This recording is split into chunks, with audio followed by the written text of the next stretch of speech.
Welcome to the Tapestry of Life. I am Dr. Pascal Scholes, Professor of Behavioral Health and Human Services at Community College of Philadelphia. Today's topic is Christian faith and spirituality in the healing process. Spirituality is another dimension of human existence beyond the biopsychosocial framework that can be used to express resilience and bring understanding to how people express themselves, evolve, and heal. Human service educators, practitioners, and individuals receiving services need to expand their framework to include a religious or spiritual dimension. I want to begin the show by indicating that this show is one of about 4 or 5 shows that we'll be doing on faith and the healing process. To discuss the topic today, I want to welcome back my co-host Rick Ford from the Department of Behavioral Health in the City of Philadelphia, and a good friend of mine, Glenn Wilson, who is a minister for Enon Church, if you don't mind me mentioning that, and also serves on the Mayor's Drug and Alcohol Commission with me, and we always kind of huddle with each other at times on the commission. And of course, a good friend of mine from Community College of Philadelphia, Lorraine Barber, who's Assistant Professor of Behavioral Health and Human Services. Well, the topic today is a kind of an interesting one to me because, we're trying to do a whole series of them over the next couple months. And this one, we wanted to kind of focus on Christian values and how they get expressed in everyday life. And I was wondering, maybe Glenn, you might want to tell us a little bit about what you're doing in your ministry and maybe even talk to some of the topic that kind of get us going. Well, I am what's called an associate minister at Enon Tabernacle Baptist Church. My primary area of ministry is prison ministry. Okay. We go to Muncie, which is a women's state facility. We go to the federal detention center downtown, where we serve primarily the women there. It's interesting, they actually do the work in the prison. Then we also go to a medium security prison in Jersey that's federal called Fairton, where we minister to men. And in the county, we go to various prisons on state roads. So that's primarily my area. Matter of fact, yesterday I was at Riverside speaking to a program up there. And in your ministry, how do you present your faith? I actually know, but I don't think the audience might know. Well, the way we work the prison ministry is when you go into a facility, it's pretty much laid out by the facility. So they will announce that it's a Christian worship service or a Christian Bible study. So, but certain places you're able to engage inmates as they're doing various things, going hither to and fro. So sometimes we get a chance to invite inmates that aren't necessarily thinking about going to the service right then, but we can invite them in. Yeah. One thing about the prison is that the different faith communities are pretty much well established, and there are certain unwritten things that you don't cross over. So it's pretty well defined who's usually coming to these services. And they're usually people of the same faith going to the service, I assume. Yeah. Yes, we get. There's a Christian. There's the inmates do a lot of things on their own. So there's a Christian community at the various facilities we go to. Yeah, I've always been kind of amazed at times that some people will make a transition between religion and spirituality, and I say amazed because sometimes there are people who have a spiritual presence in their counseling and in their instruction or in their education, yet they don't necessarily have a strong alignment with a particular faith, although I think the 4 of us sitting here are aligned with a given faith. And I wonder if you come across that, or is that something that you see in your day-to-day activities, either one of you? Or well, one thing that I have one of my mentors at the church, along with my pastors, Pastor Waller, but one of my mentors, and he actually is my trainer, Reverend Miles. he quotes St. Francis of Assisi. He says we should preach the gospel wherever we go, using words if necessary. So you have to let your faith exude through action. from you.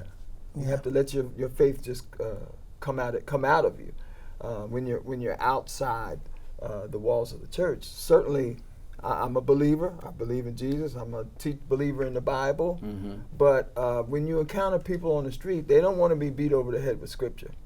They want to see if you're going to live your faith. That's right. That's very true, I think. Yeah. Yeah, I actually think most conversions, if you want to say that, comes through the experience of meeting a person of faith who doesn't beat them over the head with the thought of their faith. What they do is they see their faith in action, and they believe that you're a person of substance because of it. We see that. Well, if I mean, the scriptures teach that. I mean, Jesus met people where they were, and there's story after story in the Bible about people coming to him in crisis. So he dealt with the crisis first, then he taught afterwards. So if that's what he does, that's what his followers should do, in my opinion. Yeah, that makes sense. Yeah. I mean, I see it, I know, and I'm sure Lorraine could kind of relate to this story. All of you can probably. I mean, at the college, I know that many of the faculty, Lorraine being one, myself, is that when we go into a classroom and teach a content course, the content course is very, very much influenced by how we believe people heal. You know, how they heal. And I don't know if we, at least I don't tend to badger someone about, oh, you got to find faith, you got to find faith. But I think the spirit of the lecture brings them around to the thought. And I suspect that that's a fairly universal thing, whether you're Islamic or whether you're a Buddhist or whether you're, I mean, people come around to your thought because you present the thought in a way that is ecumenical. I mean, I use the word ecumenical very loosely when I say that, in the sense, because I know that we all have our individual faith, but when we talk about pluralistic faith, I don't take away from your individual faith. You know, it's not my statement. That's actually the Dalai Lama's statement. I mean, although I wouldn't mind saying I was kind of like the Dalai Lama. That's not a bad person to be different from. But I mean, that's one of the things that he tends to talk to when he meets people of faith, and he tries to communicate a sense that all of us are of faith. We express it slightly differently, and that individual faith is your faith, and we don't want to necessarily take away from what is called the pluralistic faith. Is that?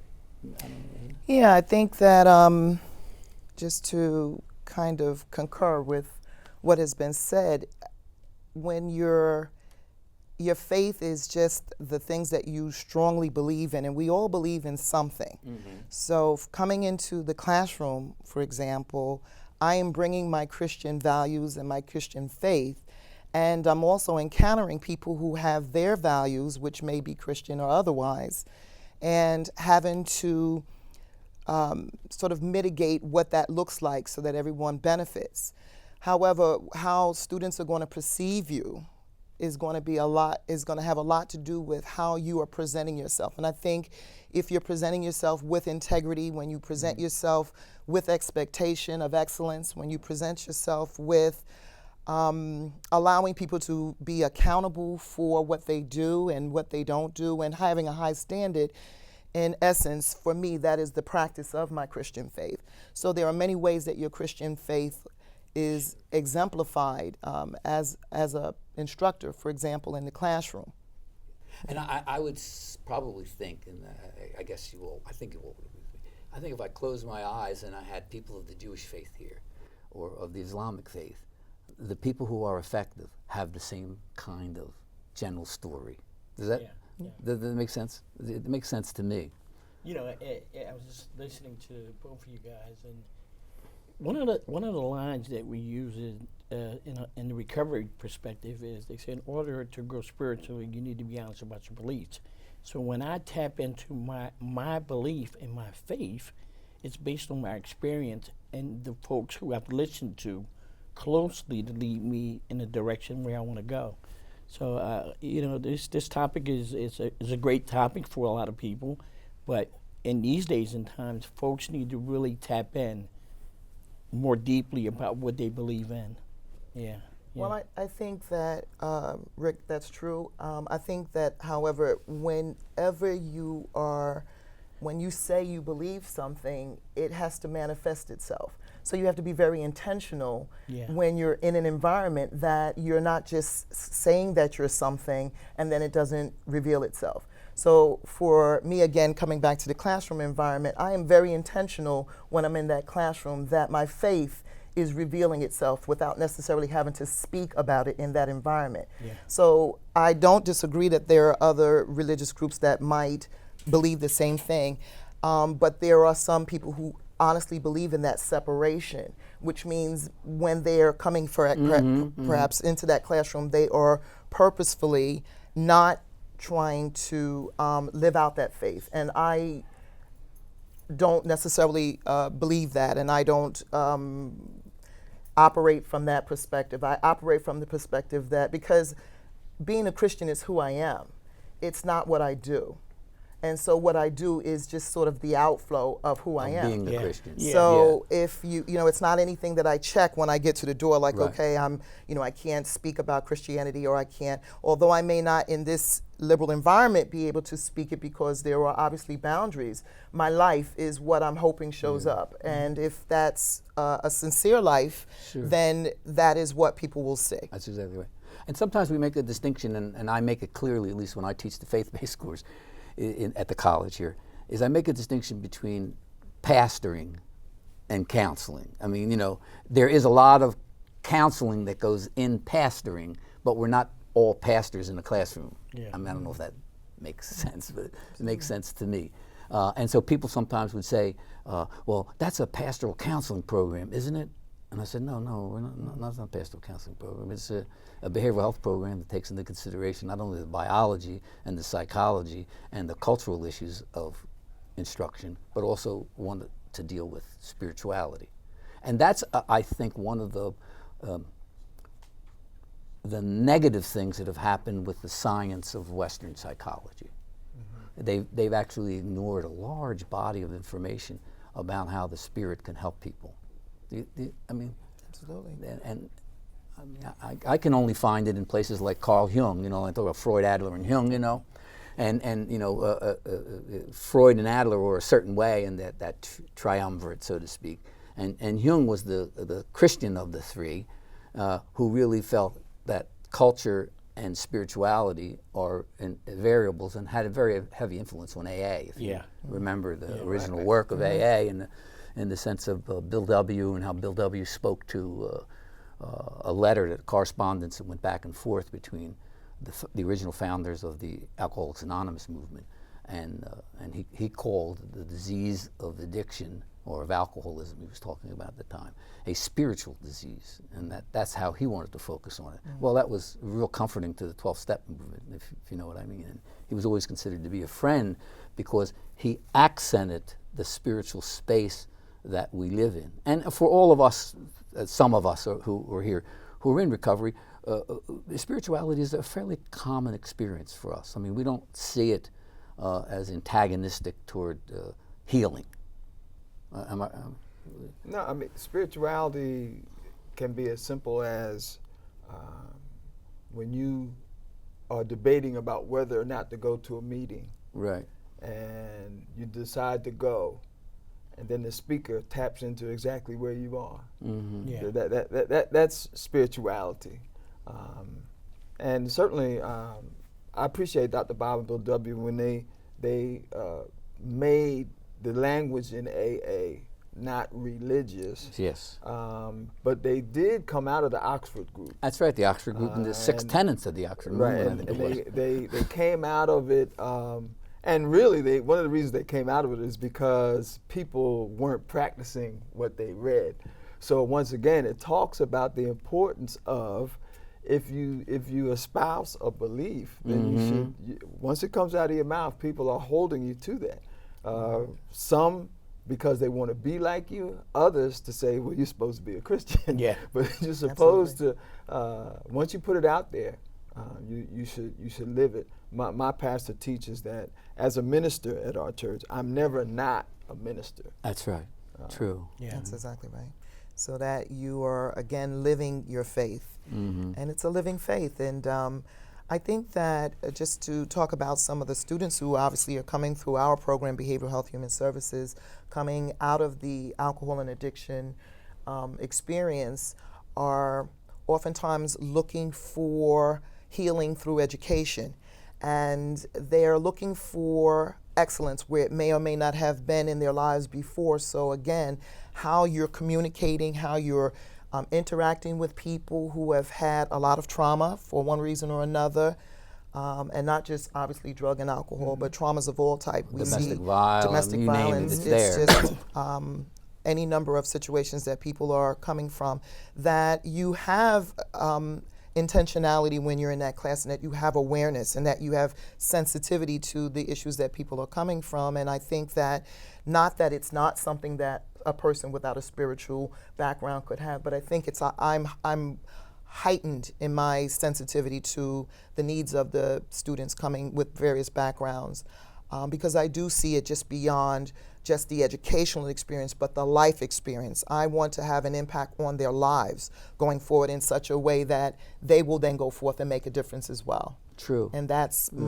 that's being intentional as a Christian and as an instructor who is also a Christian. Right. And Yeah. if I may add, I have worked for DHS in the past as an investigator of allegations of abuse, and most of the time sexual abuse. And when you go knock on somebody's door and you have to talk about what just happened to their child, one of the things that is accepted in the secular is to not evangelize, Right, but yeah. if a parent or a caregiver does have a faith, you can suggest to them that now's the time to tap in Right. to your faith. Absolutely. It's not a True. time to evangelize, but Yeah. Right. but whatever your faith yeah, is, I totally agree now's with the time to dig into it, because this is the way the system works. Sometimes things, and even healing in general, sometimes you have to go. Things get worse before they get better. Yeah. And just to add to that, this whole idea, and you sort of spoke to this, Pat, this whole idea that we don't allow people to use what they believe, their faith, as part of their healing is just Ridiculous. It's just a ridiculous construct, because people really who have faith trust that faith.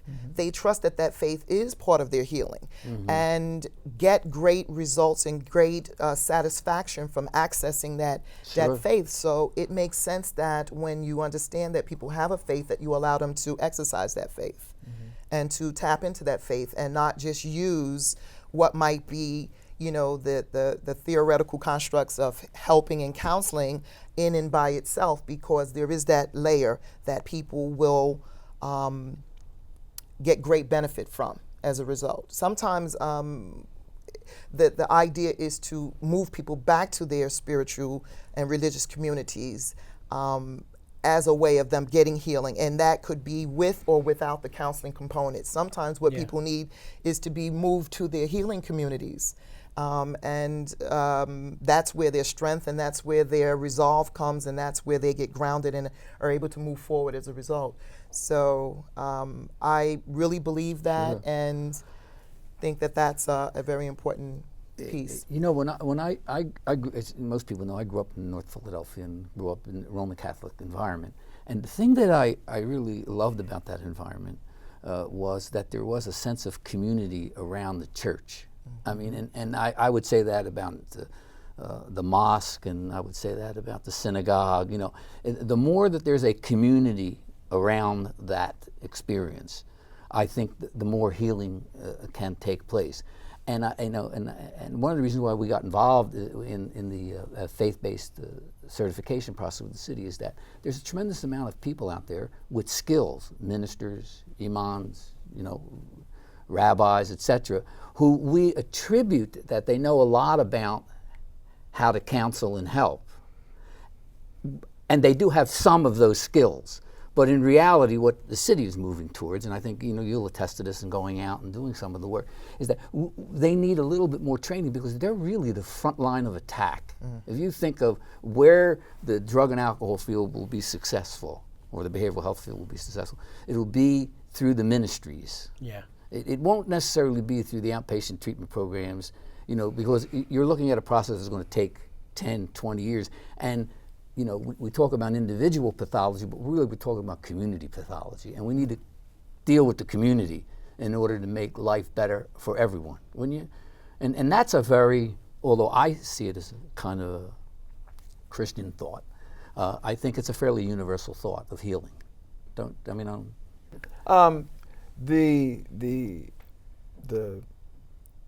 12-step programs talk about changing people, places, and things. And situations. So certainly churches or places of faith it sometimes can provide even just a safe place to go. Sure.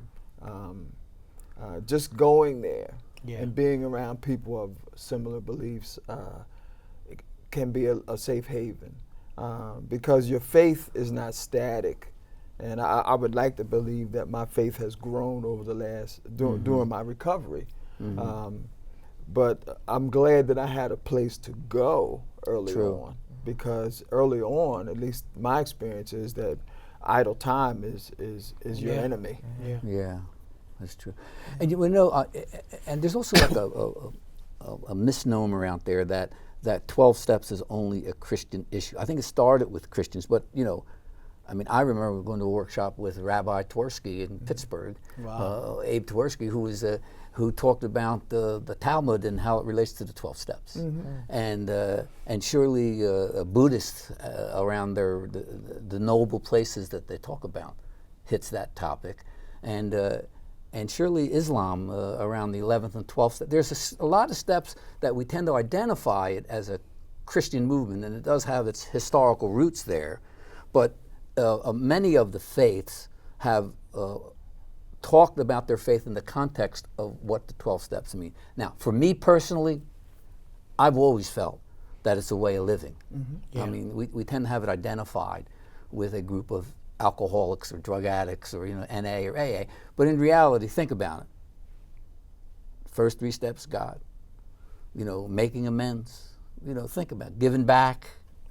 Isn't that healing? Isn't that health? When you really think about it, that is how we get our life together. It's funny because when I look back at my personal life, being distant, away, confused, like, what do I do? And coming up, my belief was, listen, I need to go to church. And being in an atmosphere where people who are living a wholesome life, so I can just be in the presence of just feeling something. And let that illuminate later on in my life as I grew in my recovery. Now I'm finding a way where healing is present in my life. And I tell you, man, through 12-step programs. And that has helped me to get to where I'm at today. Yeah, there's kind of been There's been a little bit of a shift kind of almost away from the idea in the Department of Behavioral Health, almost like because there's other things that we should be focused on. You know what I mean, around the recovery and transformation stuff. But let's be honest. If you look at Christian faith, it's not the death of Christ that made the difference. It was his resurrection. And in that resurrection, we find the flow to the faithful. And my part of my whole in the recovery aspect of or using a biblically based recovery. Sort of an introduction is that look from the eyes or looking through the prism of somebody who is recovering. When you go through from the Old Testament on, you hear about people who have been blessed, and then slowly but surely they fall away from what it was that got them blessed, and then they get into a mess, and then they cry out. And the response is, well, you've got to stop doing that and turn back to me. That's the Old Testament in a nutshell. So through the eyes of recovery, what is that? That's first step. I surrender. I can't do this way anymore. That's right. And then, well, I know who I'm going to call on. That's right. And then, because I believe he can fix it, then, well, you know what? I'm going to let him fix it. Yeah. And that's the first three. Yeah, Yes, that's it. the God steps they refer to Yeah, it that's the sometimes. first three. Absolutely. And it's interesting in recovery that the first three steps are kind of not difficult to get to. The complicated steps are after the third. I mean, I don't think you're Well, familiar with you know all what? that. I would beg to differ. well, on you that. know I what? think Well, that they're would hard in be- the sense of giving up and Yeah. trying to Yeah, go the somewhere. surrendering In my is life, Surrender. the first one First was three rough would to be get the to. tough. Yeah. Oh, what? The surrendering first one was piece. rough to get Yeah. to. Took The hardest one. 20 What was years. rough about it? What was rough about it? What do you say was rough? To be able to admit that my life had become unmanageable. Okay. Even though everybody else Knew all it. around me and every indicator Right. around me would say, you weren't raised to be here. Yeah, yeah, yeah. But it took forever. It It- took it- me to my 40s to say I've had enough. Yeah. Not only that, and going back to your point, it was more important for me to get sick and tired of me. Everybody else was sick and tired of me. Yeah. So I had to really get in touch with, my life is a sham. My life is crazy. And it was only to that point when I started to realize for me, I'm tired of me. And now I'm starting to position myself to realize that there's some things I must do. And alluding back to the first three steps, man, listen, God. And, and in that early beginning, God and believing was kind of difficult. I know in the loneliness of my life, in the brokenness of my life, where I would just walk around, but I had that bit of faith to know that, is this where I was, when are you going to show up? Yeah. And just to tie that into, again, back in the classroom, what knowing that the surrendering and the taking responsibility and the accountability, it shows up in the classroom. And so here again, because I am aware that that's the hardest thing to the learning process, being able to say, I don't know this, no more excuses, Yeah. no more, I can't do it. I can hold students oftentimes to be accountable and to encourage them, but to also first have them take that first step of being accountable for what you're doing, what you're not doing, and what you need to do to move forward. And I think that some of that is residual for some Yeah, students yeah. because they learn that using excuses or making, other people the problem is the way that I get my needs met.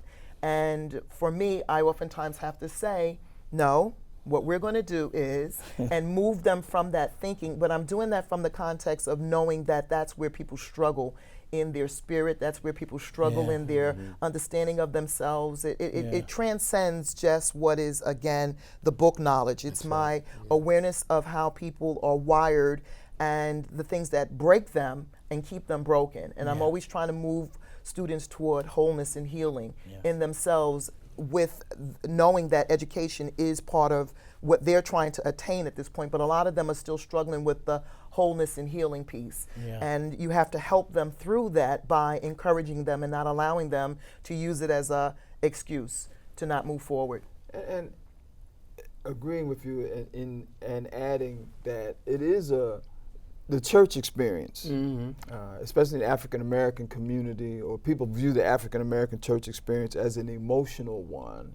But we like to talk about the fact that no, there is a cognitive decision to follow the teachings of Jesus. It's not. Yes, there is a chance the Bible talks about let everything that has breath praise the Lord. So that's emotion. That's emitting something. But there's also an aspect that you have to study this, and that goes to whatever your standard is for recovery. Yeah. I like to call it preaching without preaching, because Psalm 119 says, "How can a man cleanse his way? By taking heed according to your word." So you ask a question, I'm at my wit's end. I have to take heed to something. Now the ecumenical piece is for strictly recovery, whatever your standard is has to not allow you to live like you've been living. Yeah. Yeah. It has to change. It has to change. Yeah. So from the recovery aspect, we can use a whole lot of things. But from of course, the Christian perspective, there's plenty of teaching in the Bible that means that you have to internalize some things to use in every aspect of your life. There's another scripture, the end of 1 Corinthians 10:31 says, whatever you do, do it to the glory of God. Right?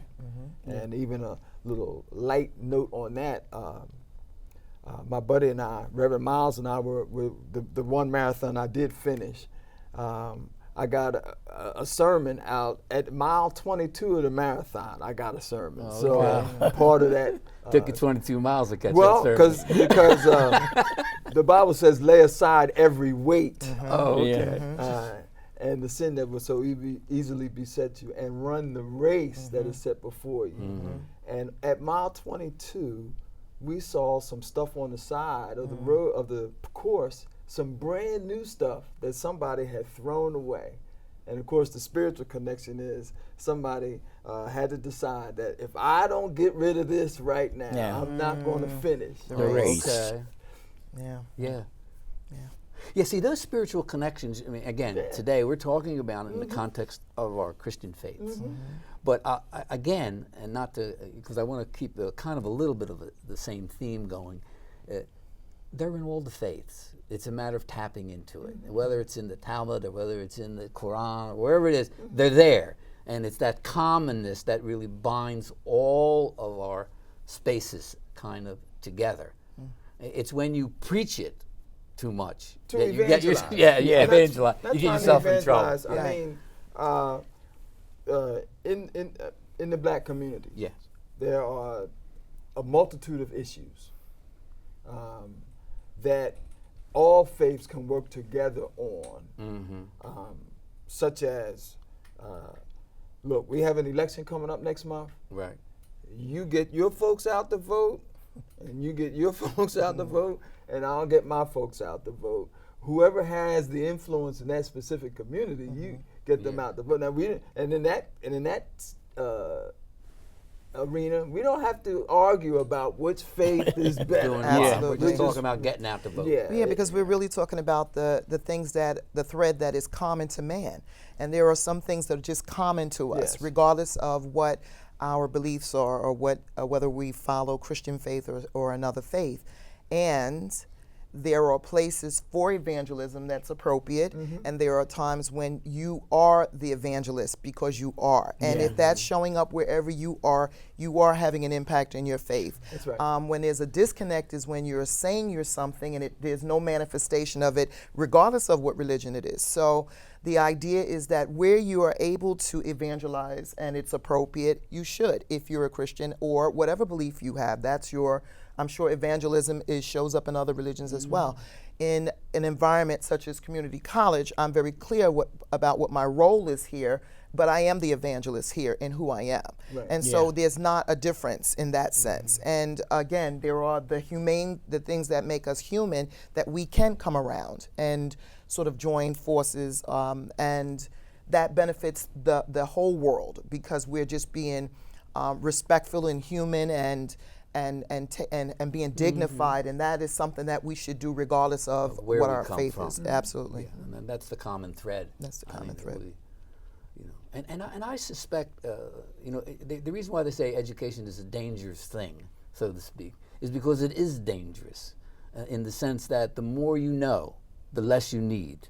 I don't know if that makes sense to me. So the more you seem to understand the way the world is, the easier it is for you to live in the world and practice in the world. It's a kind of, and the more ignorant you seem to be of life, the more ignorant you are of just living. Yeah, we all have choice. Yeah. Every single human being has choice.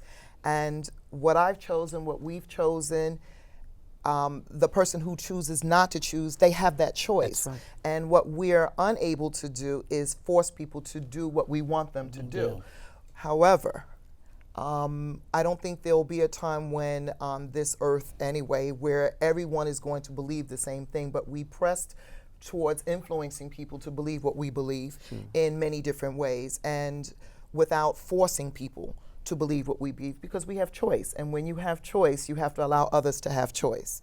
If I'm a believer, for example, I can pray before I'm walking into my classroom. That still makes me a believer, but I don't have to go into my classroom talking about whatever. But if I believe my prayers have power, which I do believe they do, then I can pray before I walk into that classroom, and whatever I've prayed for, I can believe can occur. Yeah. So, you know, again, it's really how you live out your faith and what you believe your faith is, and it has to be something that is carried with you every single day of your life. And for those who believe something else, they will live it out. Whatever the object of their faith is, they will live it out according to what they believe as well. But it doesn't preclude us from having a strong faith as Christians and carrying that out wherever we go in the world. Yeah. You know, when I used to supervise people who had a very strong faith-based orientation and they wanted to pastor people in counseling, I used to say to them, you know, your life as a Christian is important to you, but you can't pray with them in a non-secular world of, you know, like a community college of Philadelphia. But when I go to church, I could pray for you, but it's not a part of my counseling. Now, if I was in a pastoral program, prayer is a part of what is called the counseling. Right. And again, the point that you're making is you bring that with you, but you have to keep separate what's going on. Now, if you were working in a Christian college, you might have a session where prayer would be something you would talk to and even open the session with a prayer. But in a non-sectarian facility, you bring your faith in a different way. I mean, and I think that's important from counseling perspective, instructional perspective, and just living your life. But when you pray, I can be praying right now. Yeah. See, And prayer is not, it's not limited to where I'm at. Prayer is who I am and what I do. So I can be praying right now, and if I again believe what I'm praying for and believe in whom I'm praying, you don't know that I'm praying, but I can still be praying because that's my faith. That's what I take with me. And I do understand what you're saying. In a secular sense, you have to create that separation. And I tell you, there was a book that I read called Soul Healing, you know, Healing the Soul. And another book that talked about the topic this way. It says, what happens is that you're a person who is you live your spirituality in ordinary life. In other words, how you deal with ordinary life is how your spirituality gets into the process. And the more you make it less of an ordinary life and don't make it a part of everything that you do, the problems, that's where the problems occur. Yeah. It's a kind of like, like a distinction between the shadow and persona Jung talked about. You know, it's the gap. As long as the gap isn't there, you live the life you are, and where the anxiety and depression comes in is that who you think you are and what you really are, your persona and your presentation, are at odds with each other. And what you do is to close that gap. One of the things that I did when I worked for DHS is we had a Department of Human Services, in case someone might not know. we had a Pastor Waller had a Bible study downtown, Oh, yeah. and occasionally I would substitute for him. And one of the points I would make in the lesson is that nobody should be the way I carry myself. Nobody should be surprised that I'm a Christian. You can be surprised that I'm a minister.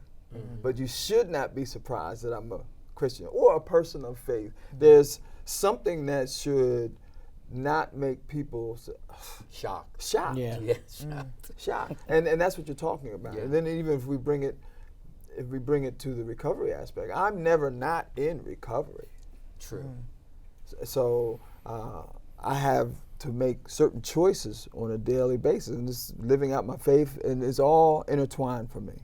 Yeah. Absolutely. Yeah. Well, I was wondering if you see a distinction sometime between, because we've been talking about the concept of spiritual presence in the universe, and how does religion and spirituality interact with each other? I was wondering if you have a thought on that. I mean, I can give you mine. I mean, Lorraine knows mine, but I'm just curious, how do you see them as the same, intertwined, or do you see them, they can exist separately or collectively? What do you? I think when I think about religion, I think about the organization of people around a particular faith. It's the structure. It's where people go, the buildings that they go to, the sacraments, the different types of practices that get instituted, and so we have the large faiths Yeah. of Like the religions. communal kind of Yeah, the communal. qualities. And I think spirituality is the individual experience by the person. So when, people talk about their spirituality, they talk about it in a lot of different ways. As Christians, when we're talking about our spirituality, we would refer to the Holy Spirit as our guiding, what guides us in this belief about Jesus Christ and God. And so we would say that the Holy Spirit guides us into all truths. Yeah. So if you're talking about another religion, they would have some other way of expressing their spirituality. That's a good way of But looking clearly at it. for Christians who believe in the triunity of God, the Holy Spirit, and Jesus Christ, The Father, Son, and the Holy the Father, Son, and the Holy Spirit, you would be talking about the Holy Spirit as the spiritual component. But it gets defined depending on, it's very broad, and it can get defined in different ways. True. And I think that the Bible teaches that there is a seeking that is built in us, and that's the spirituality. There's a seeking for more than just the flesh. That's intrinsic in us. Now we run into problems with how we try to fill that. The interesting thing, and hopefully it's slightly humorous, the state of Pennsylvania helps me with this, in that when I first turned 21, if I wanted to go buy something to drink, I had to go to the state store. Right. But now, if somebody wants to get something to drink, they go to the wine And and spirit. Spirit place. That's right. so people are constantly trying to fill Connect, themselves yeah. with this, but it's how do they go about doing it? Yeah. Because there is a spiritual dimension to us, Right. and I don't think that you can deny that. I don't think anybody can deny that aspect of it. So we get into trouble or debate when we try to say which one is the right way to go. And we all have our beliefs about that.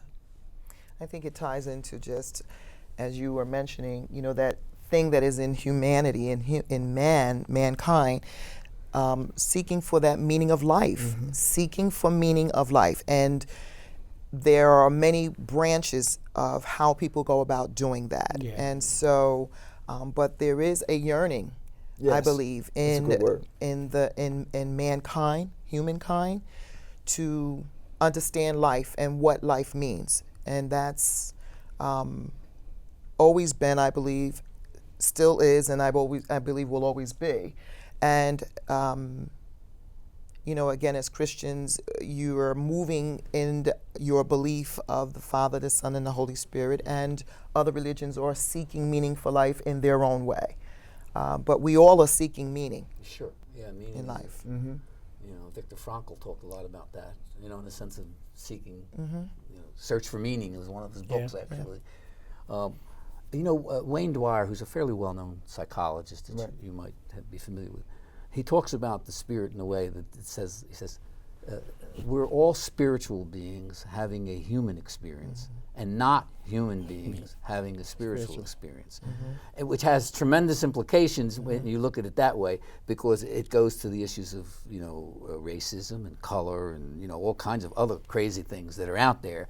Because if we focus too much on your bodily appearance, we lose the fact that we all have spirit in kind. There's this kind of almost universal spirit, and I think that's a helpful concept in counseling, in the sense that there's a commonness to all of our life experiences, and we can tie that into our faith.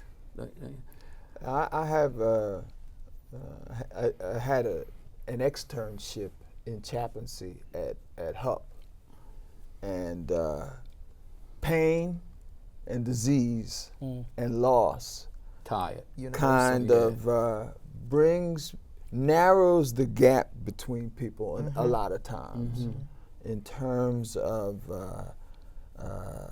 some healing when people are going through, they want more than an evangelism experience. They want somebody to come in and just be a presence. Yeah. And at that point, 2 o'clock in the morning, whatever chaplain's on duty, they don't. People don't care whether you're Islam or Buddhist or Christian. Just could we have somebody who they Who's the feel person like of because faith, that yeah. name chaplain, because that title Yeah. chaplain's in front of your name, you might have a better connection than Yes. that. So And I think you do. I do. So there, it does narrow Yeah. the certain life experiences kind of transcend some of our faith beliefs. I think that's probably the greatest challenge that we just have in humanity, just having the focus on the exterior and sort of making that the focus as opposed to seeing those things that really make us human and make us, have that common thread. It's a barrier. It continues to be a barrier. So one would suspect that if we continue to integrate into our studies, as we say, the concept of spiritual presence, we actually offset some of the stigmas in the culture, some of the negativity that's in the culture, because we find common ground. Spiritual presence. Yes, Yeah, well. in that sense, would you say? Well, as long as recovery talk, that in the 11th, Yes. you're encouraged to go find I know. Yeah. Yeah. find what works for you. So as long as when you introduce that spirituality, you have to let somebody find what it means to them without excluding them or excusing them from what they're doing. For example, I couldn't go into my boss today and say, I'm doing a faith-based thing, so just let me go. I had to take time off. I'm still responsible. Even for coming here today. Yeah, I'm still responsible Sure. for some things.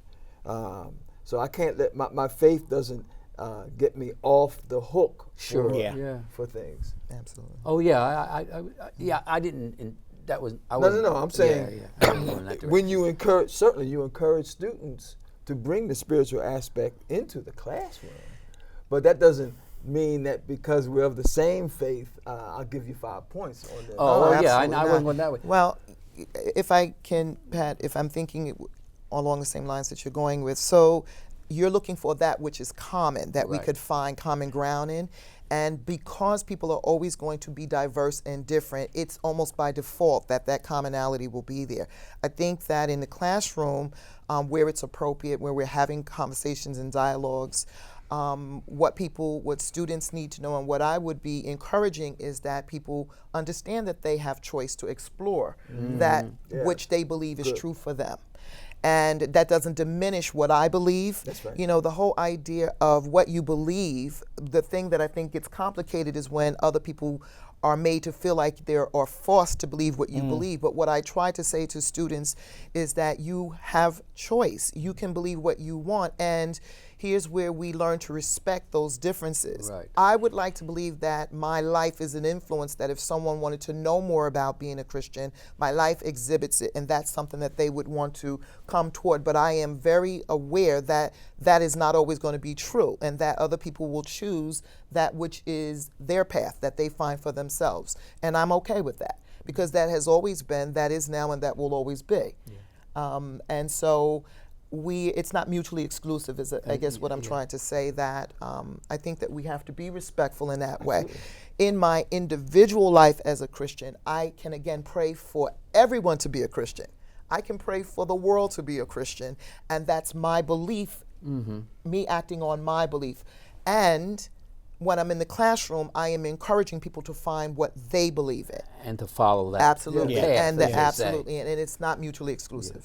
To keep it home in community college, there are many paths to possibilities. Possibilities. Many paths. As there are Yes. many pathways to And there are many spirituality pathways to recovery. and faith, and Yeah. allowing think people that- to be I where they think- are.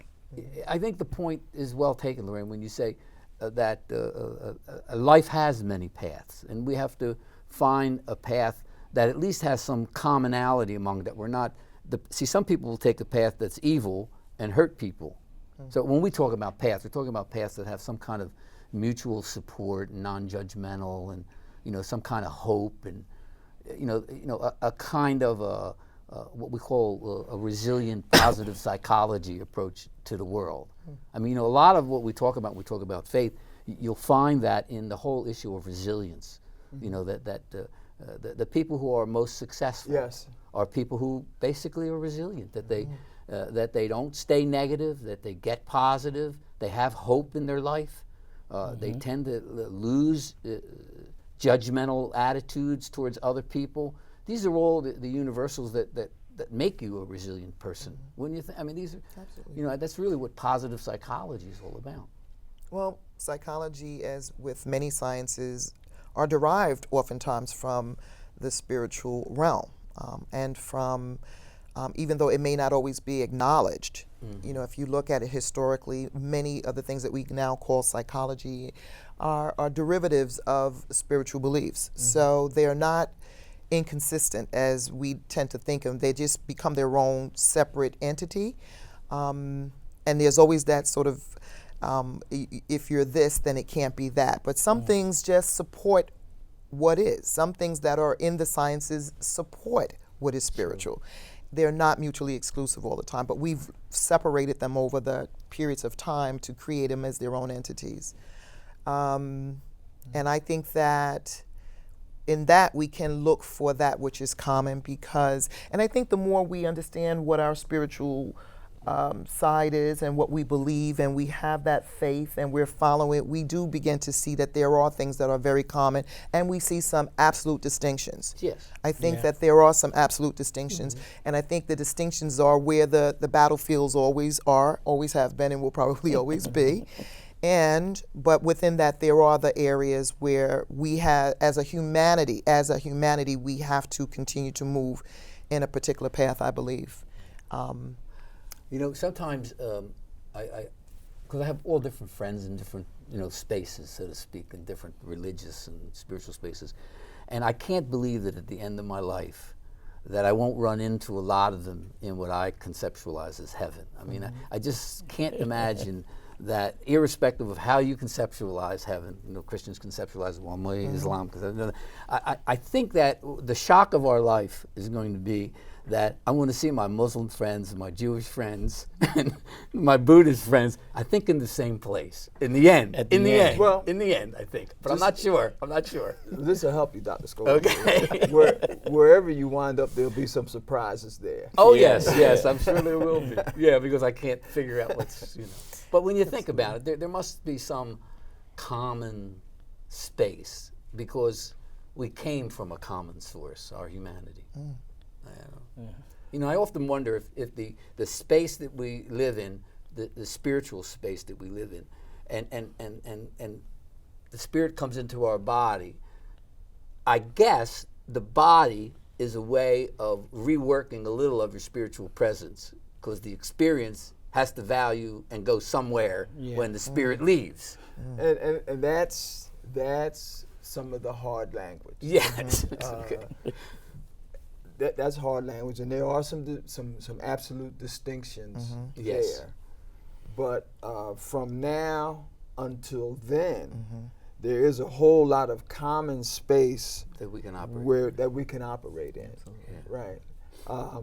There's no way I can win somebody to my faith by just denigrating the faith they were brought up in. Absolutely. True. There's no way. Absolutely.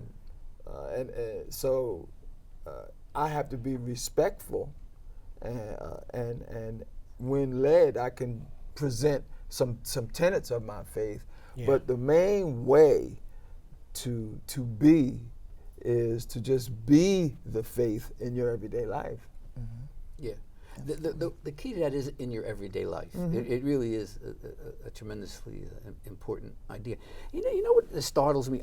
The reason why I love being at community college is that I could talk this way at community, and I could feel this way at community. But when I go out into the community sometimes, there's such negative exposures out there that it's a little bit more difficult to talk.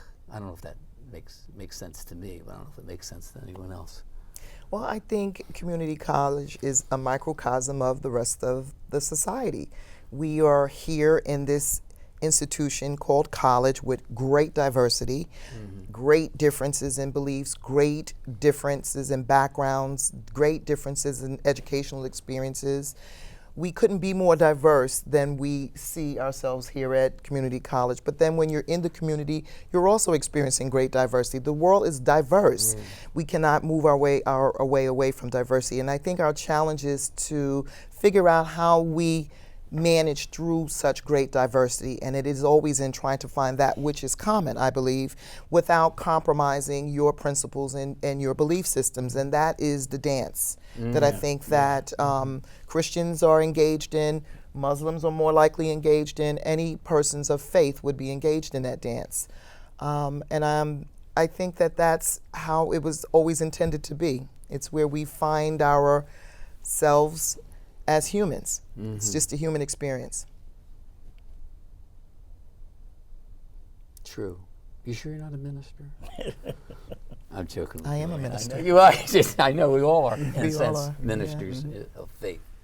Well, I wanted to thank all of you for being here today and talking about a topic that is not talked about enough, so to speak, and I really do appreciate. I mean, I know all of you from a whole variety of different ways. I mean, Lorraine teaches with me, and Glenn, I see him at the commission a lot and see him around, and who could say anything different about Rick? I mean, he's like there all the time, so to speak. And in a sense, the four of us have a kind of a common space that we live in. Hopefully, it's an example of a way in which other people can come together and see this kind of common experience.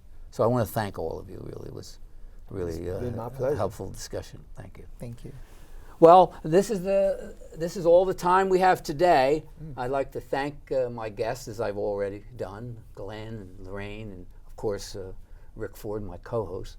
You have been watching Tapestry of Life on CCP TV, the educational channel of Community College of Philadelphia. I am your host, Dr. Pascal Scholes. See you next time.